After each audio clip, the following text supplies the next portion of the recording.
Okay, so welcome everyone to our webinar today. Thank you all for joining us to learn about this very timely and important topic on energy resilience. My name is Krista Guzman, and I'm a planner with the Environment and Development Department here at the North Central Texas Council of Governments. And I'm going to be joined by my colleagues Carolyn Horner and Brianne Johnson, also with the Environment and Development Department in moderating the chat. So I'm going to cover a few housekeeping items. Please go ahead and keep your lines on mute until the end of the presentation. We will have an open Q&A session at the end of the presentation. If you want to go ahead and type your question in the chat box, so that way we can come back to it, please feel free to do so. And the webinar slides and recording will be posted on the Conserve North Texas website under the News and Events and Event Archive at the link below. And we will also send out a follow-up email for our webinar today. And in addition to today's webinar and presentation, in the event archive on the Conserve North Texas website, you can also find a lot of other past events on the topic of energy efficiency and energy resilience that would be worth checking out. So we recommend that you go over there and you can type in the keyword energy into the search bar to pull up some of those trainings. So here's our simple agenda for today. We've gone through our welcome and housekeeping, and we'll dive right into our white paper and some resources, and then we'll have a Q&A session and then conclude our webinar. All right, so we're going to be discussing energy resilience as an emergency preparedness strategy and why that's important. So I want to give a quick background on the motivation for drafting a white paper on this topic. Um, the North Central Texas Council of Governments received funding through the State Energy Conservation Office, or SECO, to work on energy management and efficiency projects within the region. And as part of our scope, we have worked on ways to incorporate energy efficiency and grid resiliency planning into hazard mitigation plans. And as many of you know, Winter Storm Uri and our current summer heat wave are really great reminders of the need to have different options available when it comes to energy resilience. So we had a goal of developing a white paper on this integration, as well as a supporting best management practice, or BMP, with including some suggested language that could be included in the hazard mitigation plans and action tables. So both the white paper and the BMP provide a menu of things that are achievable, ranging from what can be done with um, on a shorter time frame, some quick wins and a limited budget, to if you have more time and a more extensive budget and want to seek some funding, some other actions that can be taken. So why is energy resilience important for emergency preparedness? Um, if you've lived in Texas for any length of time, you know that we are accustomed to extreme swings in weather and natural disasters, which can impact the reliability and availability of energy services. And these weather extremes and disasters are expected to increase as we deal with the impacts of a changing climate. And that leaves local governments in a position where they may need to consider incorporating energy resilience plans into their hazard mitigation plans. And, we learned with Uri that reliance on backup diesel and natural gas generators may not be sufficient anymore, and we may need to have more robust efforts that can be considered to harden our critical infrastructure against future disruption. And that's not to say that diesel and natural gas generators don't have a place, because they do, but we just need to consider expanding our portfolio of energy resilience options and plan for an increase in potential outage events. So, uh, it can help, this planning can help counter the impact of the increases in extreme events. It can reduce demand on the larger grid, contributing to overall grid stability. It can help reduce energy costs during peak demand, and reduce demand that's being placed on emergency responders to residents in need. So the white paper is intended to provide local governments with an assortment of options to consider.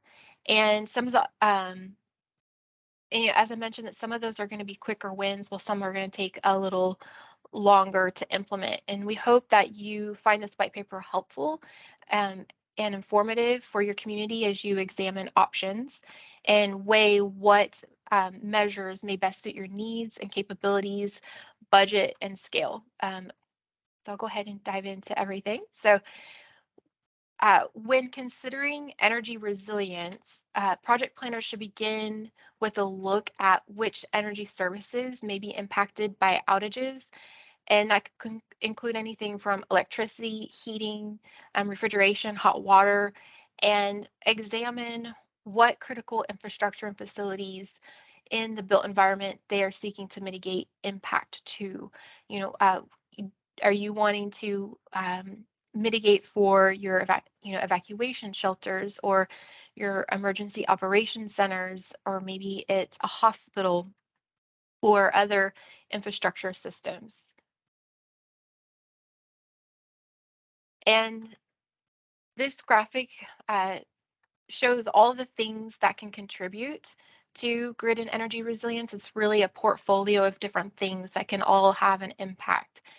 Um, and we're going to dive into each of these topics a little bit deeper over the course of this hour. So we'll start with energy efficiency and energy conservation. And so I want to clarify these two concepts as they're very closely related and can definitely complement each other, but they're both a little bit different. So energy efficiency is focused on using less energy to do the same thing, such as heating or cooling a building. And that's often accomplished by using innovations in technology. And then energy conservation, in contrast, is the practice of trying to use less energy to begin with by changing habits or behaviors, such as raising or lowering your thermostat a degree or so. So you're consuming less electricity. So for energy efficiency, I wanted to highlight that Texas is the fifth largest consumer of energy in the world, with nearly 40% of total energy usage and 70% of electricity usage going towards buildings. So this represents a really huge opportunity for energy and cost savings through energy efficiency projects in the built environment. And when we look at demand side energy efficiency, a twin benefit is of implementing projects and programs is their positive impact on energy resilience and overall grid stability.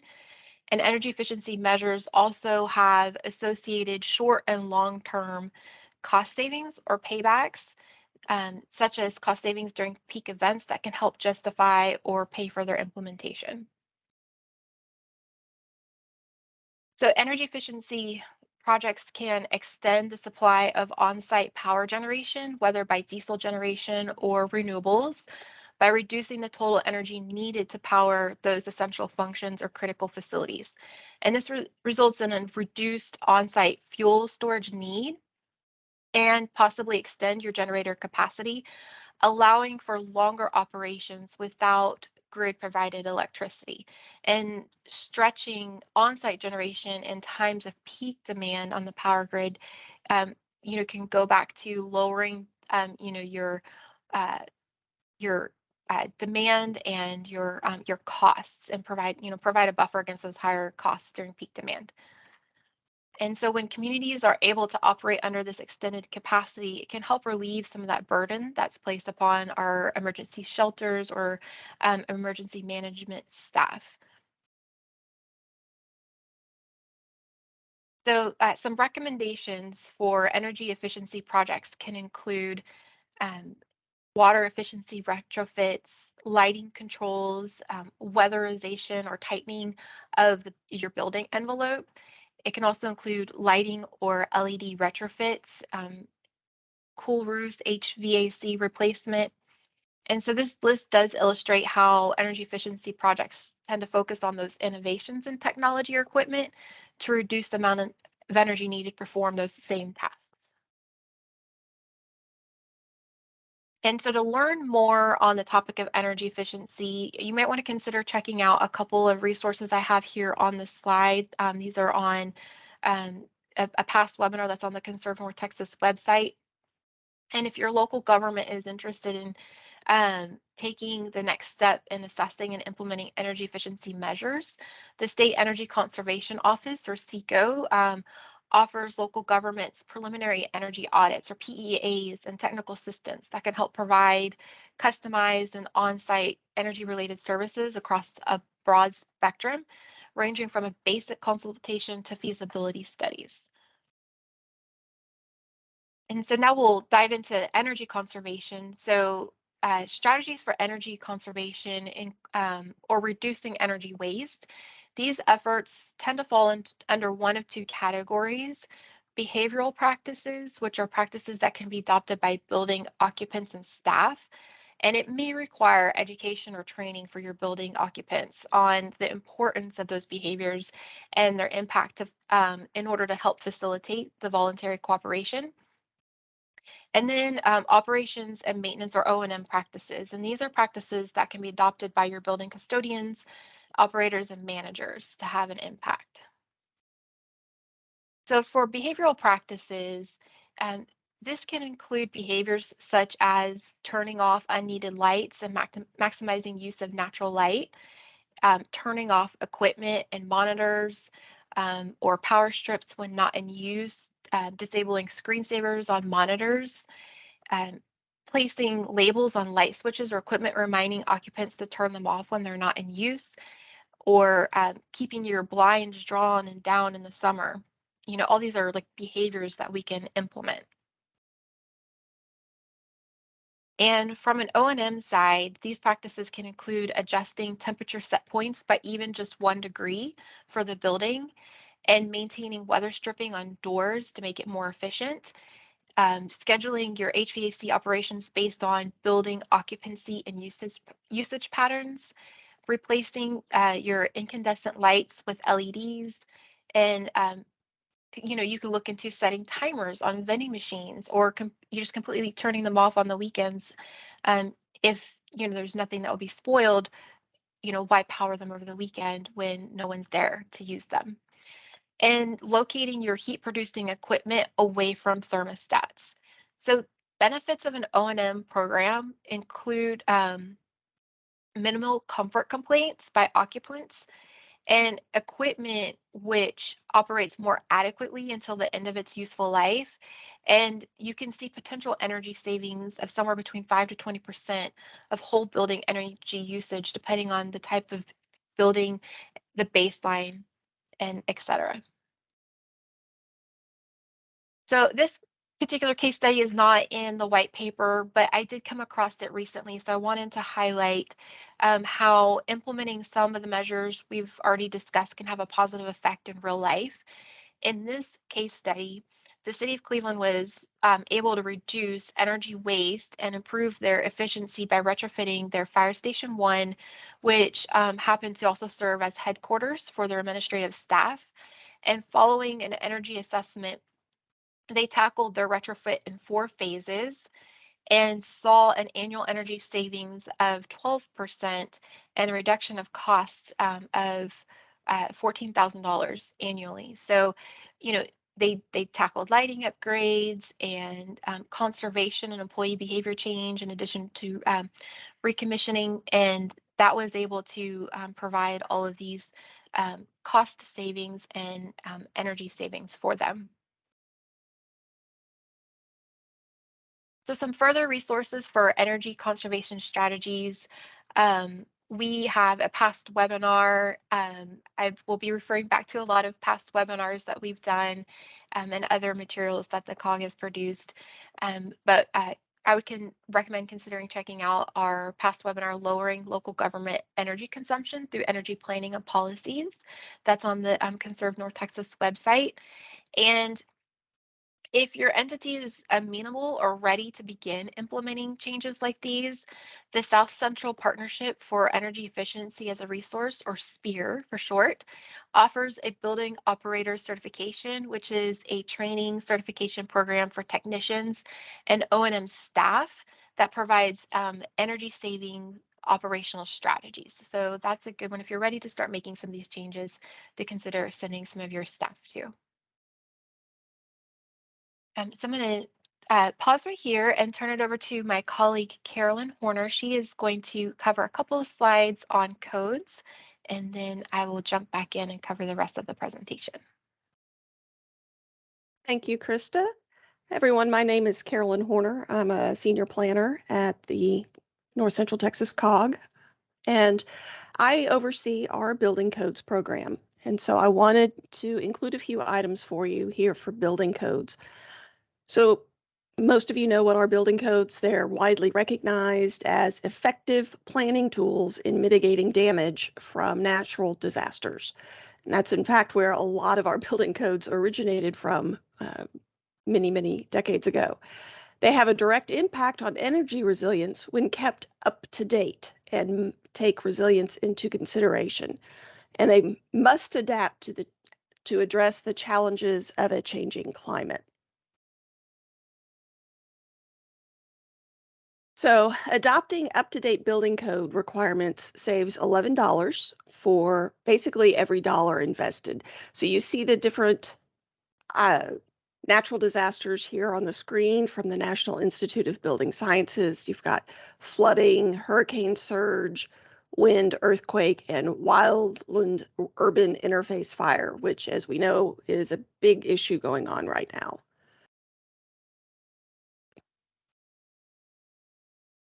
So some of the resources that COG has for building codes that we have produced in the last couple of years. There is a primer and resource for cities in need on how to update your building codes. This is a webinar that is hosted by COG and a representative from SPEAR. The webinar is located on our YouTube page, and I've provided the link here on the slide. The COG's Regional Codes Coordinating Committee, also known as the RCCC or the RCCC, depending on who you're talking to, has 5 advisory boards, and they conducted multiple reviews to review the latest editions of the model codes. These are the 2020 National Electric Code and the 2021 International Council Codes, the suite of them. And their review and recommendations are endorsed by our COG Executive Board. Those regional amendments are linked here and are available for free on our website. Every year, that same Regional Codes program conducts a survey to determine the use of regional amendments and recommended by the Regional Codes Committee. This survey collects information on the statuses of building codes, the code adoption process, and what local governments need for assistance related to building codes. I've linked the survey results, which are mapped as well as just simply listed there on our slide.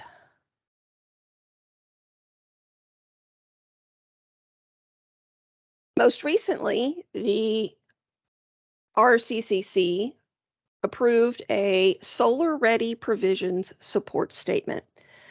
Staff developed this at the direction of our Energy and Green Advisory Board. I was about to give you the acronym. I want to give you the whole name. And also staff from a couple of other departments worked on this. This support statement is specific to the solar ready provisions of the 2021 IECC Appendix RB and the 2021 IRC Appendix AT. So this support statement and amendment were developed with the Energy and Greens Advisory Board, the Fire Advisory Board, and our Building and Residential Advisory Board. And the the Regional Codes Coordinating Council approves their statement at the October 2021 meeting. I've linked here on the slide the original support statement and then also the 2 appendices that are directly referenced in that statement. These are very specific to solar and not for other items simply due to staff resources and time. We do have some other items that are resources for you in relating to codes.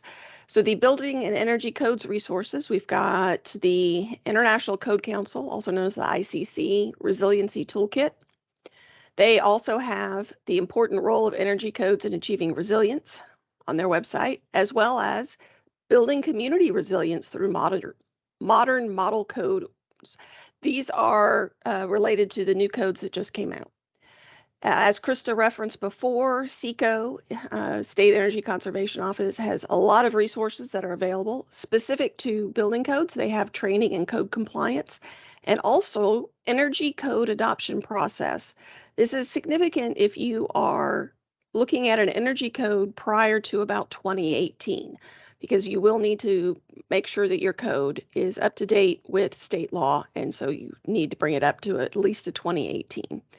And Krista's also mentioned SPEAR. They have an energy code adoption toolkit available on their website as well. These are all free for you to use and download as needed.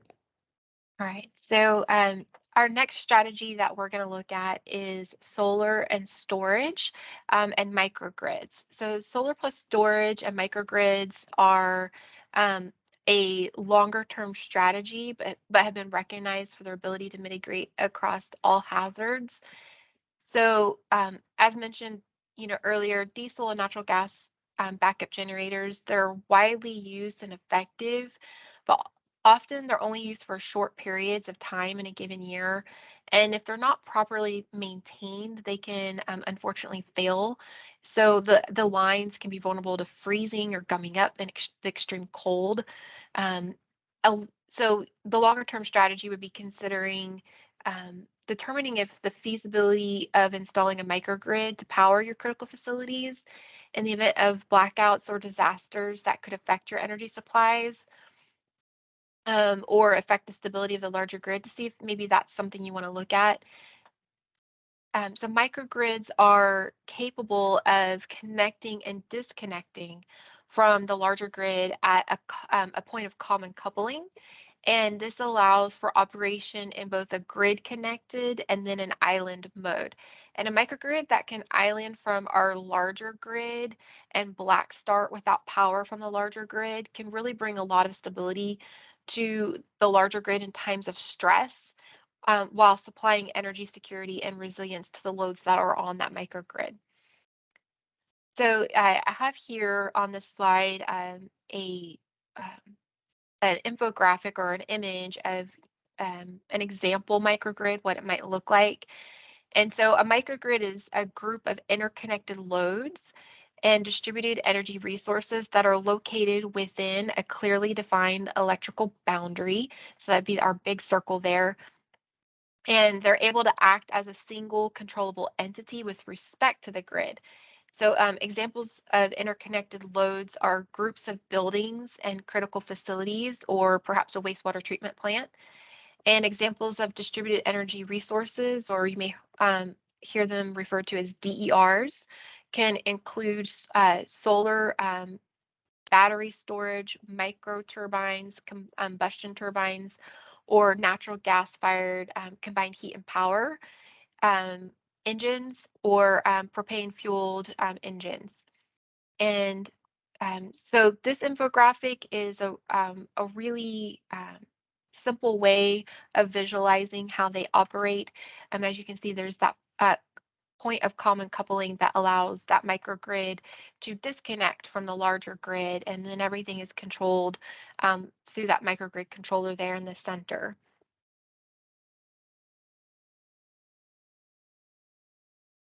So microgrids, they are custom solutions requiring considerations on issues like jurisdiction, connection to the larger grid, siting and ownership, as well as like overall finances and economics of the project.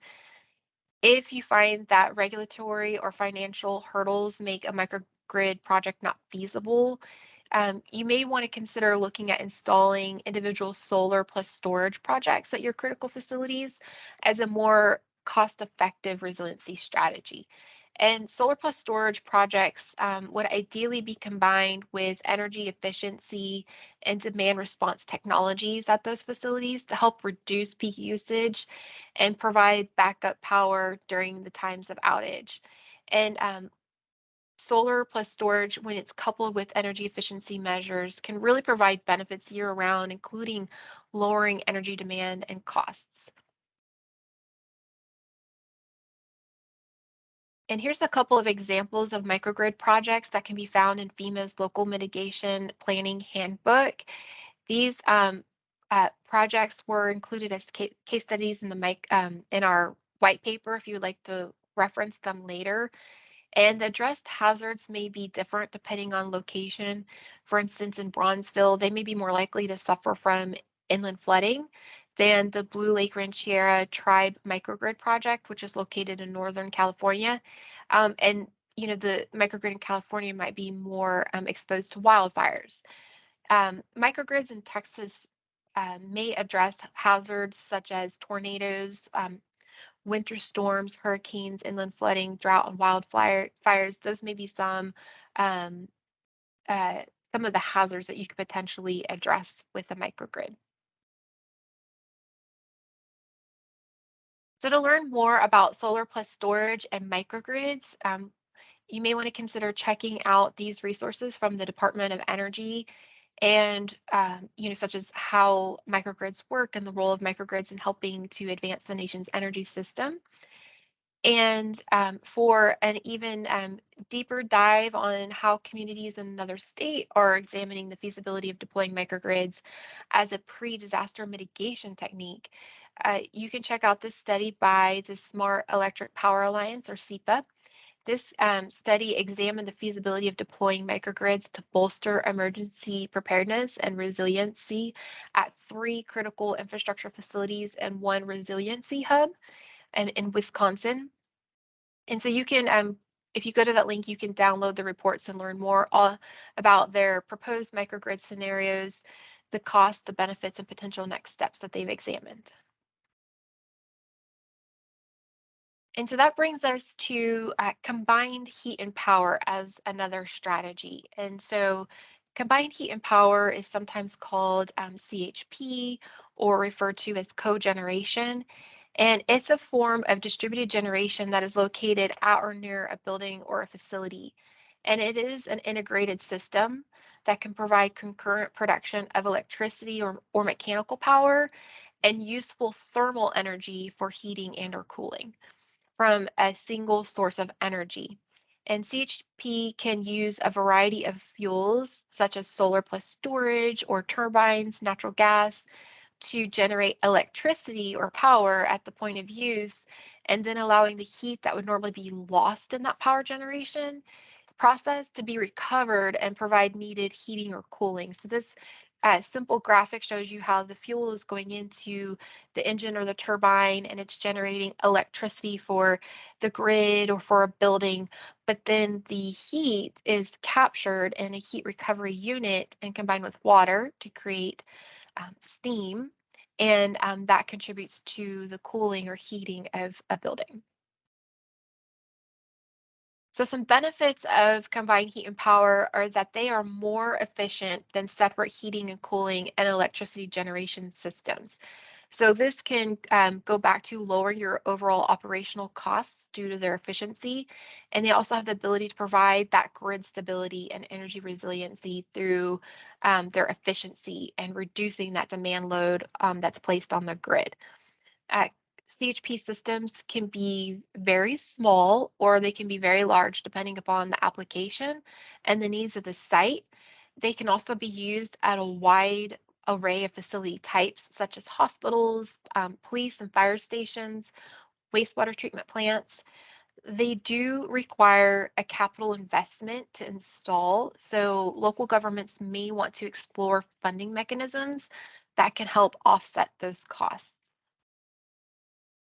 So I do want to pause for an important note for local governments on the topic of combined heat and power. Um, so Texas House Bill 1864, which is Texas Government Code 2311, requires that entities responsible for all critical government facilities to formally consider the feasibility of implementing combined heat and power technology prior to the construction, extensive renovation, or replacement of major heating, ventilation, and air conditioning equipment in critical buildings and facilities. So what this means is that your local government may need to consider CHP as an option regardless of whether you decide to incorporate it as a resiliency strategy into your hazard mitigation plans. You may just need to consider, at least consider it.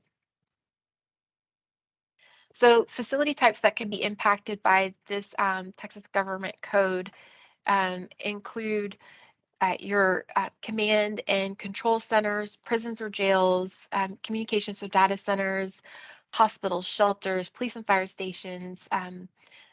You know, the rest of the list is there on the screen. So there are some guidance resources that can help you as you evaluate how you may be impacted by this. SECO has established a set of guidelines for evaluating critical government facilities for CHP purposes, and the Department of Energy has created a combined heat and power um, technical assistance partnership by region across the US. They have several regions, and linked here on this slide is the page for the South Central Combined Heat and Power Technical Assistance Partnership, which the Houston Advanced Research Center, or HARC, is the technical assistance provider for our region. And also linked here is a policy profile that was produced by the Combined Heat and Power Technical Assistance Program. Um, it is another really good suggested reading for becoming familiar with this policy and guidelines. So to learn more about the basics of combined heat and power, including how the combined heat and power technical assistance partnership can help you determine if it's appropriate for your site, please consider checking out all of these resources and websites. Um, Key stakeholders to involve in discussions would include people in facilities and finance, your community leaders, including buildings such as churches and local government departments that focus on homeland security. You might want to include all those people in your conversations when looking at these types of projects. And there's, a lot of these resources go to the Department of Energy or Better Buildings pages. Um, the um, the DOE's Combined Heat and Power Basics page provides a great starting point with definitions and descriptions of combined heat and power and links to resources and fact sheets that were created by the Department of Energy. And then the Better Buildings Combined Heat and Power for Resiliency Accelerator, they work to support and expand the consideration of combined heat and power solutions to keep critical infrastructure operational day and night, regardless of external events. And through the efforts of that accelerator, they've created a host of solutions and resources to help guide users through that. So they've definitely spent a lot of time diving into this topic and creating resources that you can access. And so I want to also highlight some additional resources that we have here at the Council of Governments on these topics. And so here are several supporting resources that we've recently published um, for our work on this topic. We recommend checking them out when you have the time. The first is the white paper for which this webinar has covered a lot of the content in the white paper. And the second resource there is a BMP, which is a companion resource to the white paper, and it provides the information in a slightly different format, but also provides some suggested measures and language that you could look at including in your hazard mitigation plans. And then the last one is a virtual tour of microgrids. And it's we were hoping to have an in-person microgrid tour this year, earlier in the year, but the location that we planned on visiting had closed to public tours.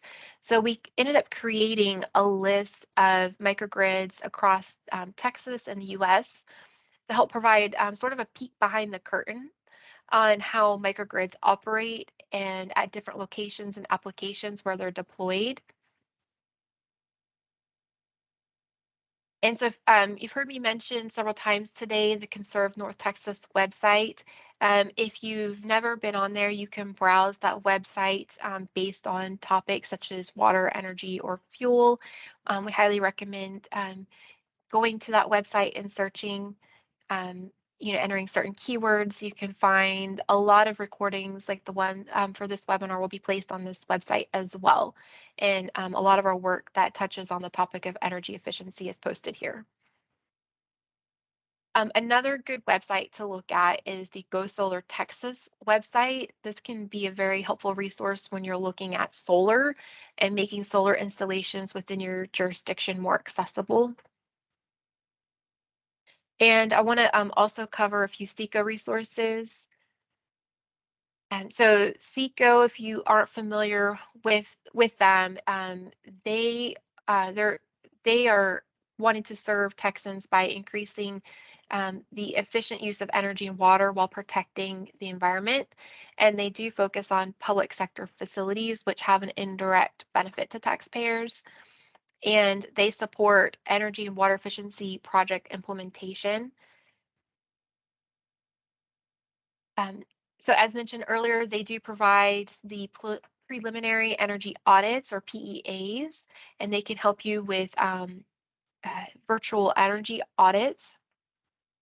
They do have some funding and assistance that you can look into, such as the Lone Star revolving loan program. So that finances energy related and cost reduction retrofits. And there is, a short or simple payback period of 15 years or less.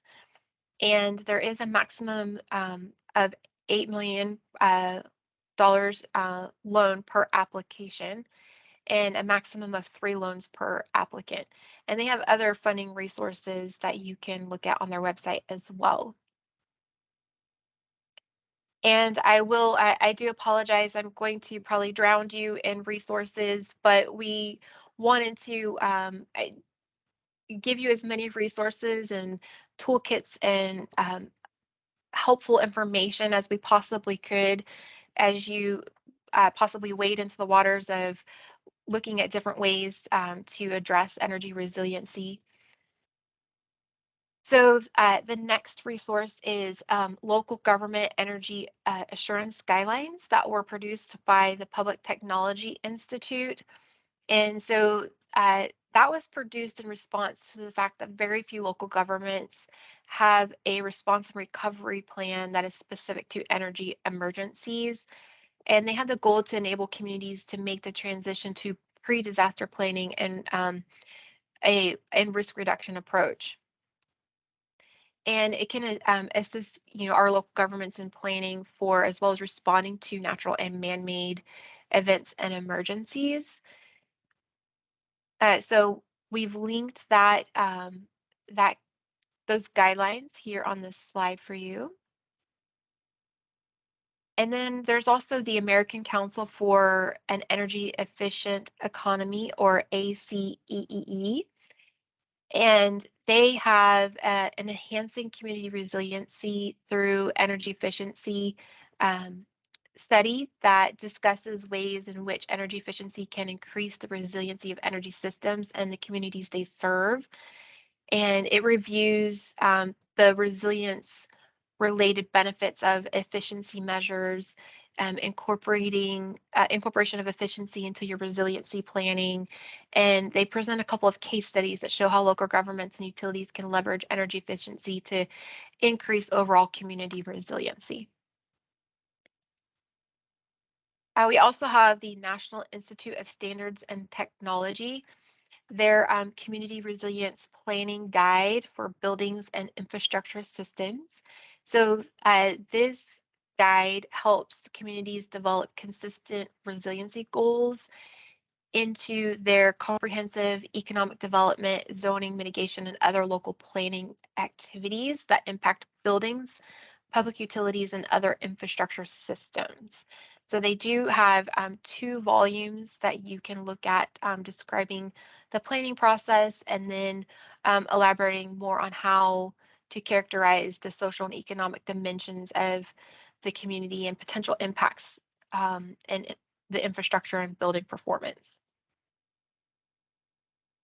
And so we have a couple of Department of Energy resources, the Better Buildings Distributed Generation for Resilience Planning Guide.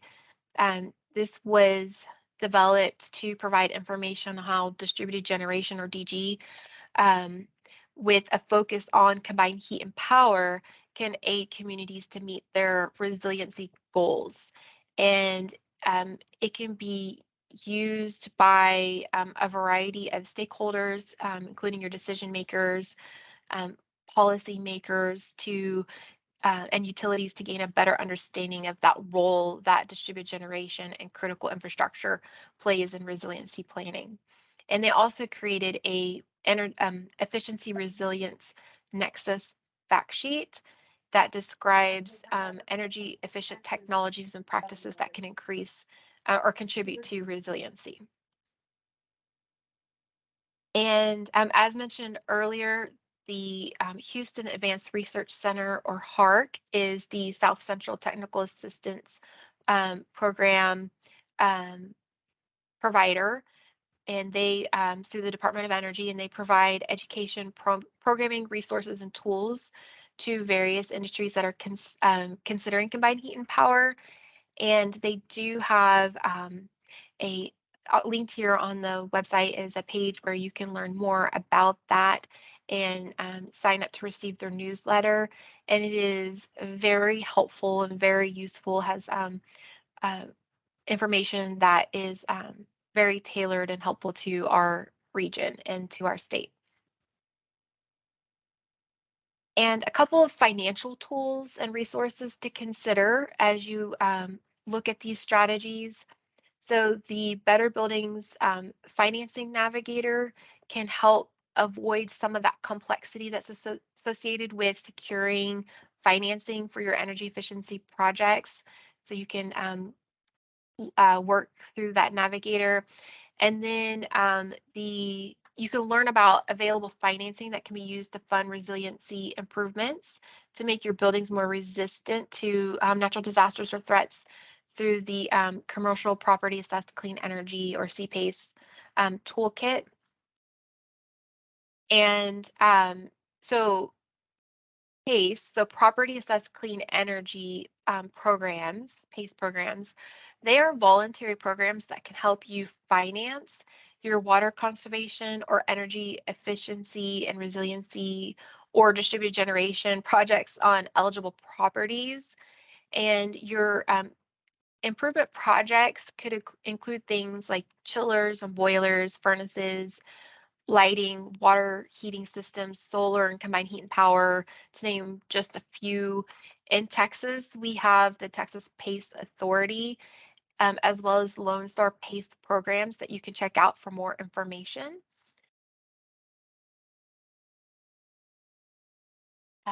And so in 2 weeks, the COG will be hosting a webinar titled PACE in North Texas that you can sign up for if you want to learn more about PACE. So this webinar will cover how PACE is an innovative financing mechanism that enables local governments to work with property owners as well as private sector lenders to support energy and water efficiency upgrades to the local building stock. Okay, and we are almost done. Last slide before our Q&A. The Department of Energy State and Local Solutions Center is another great resource. They have resources for energy planning, financing energy initiatives, and in accessing energy data and designing energy programs. And then the National Renewable Energy Laboratories Reopt Light tool is a free tool that can help you evaluate the viability of on-site grid connected PV and wind and battery storage and potential battery dispatch and size and the critical load a system could sustain during a grid outage. So that's a good tool as you dive deeper into possibly looking at solar plus storage or a microgrid. That could be a useful tool for you. Okay, so I will go ahead and open it up in case there are any questions. If you want to type it into the chat, or if you want to raise your hand and unmute your line, please feel free. And while we're waiting, I'm going to post a link to sign up for the webinar that's coming up in 2 weeks. Okay, well, I'm not seeing any hands raised or anything in the chat.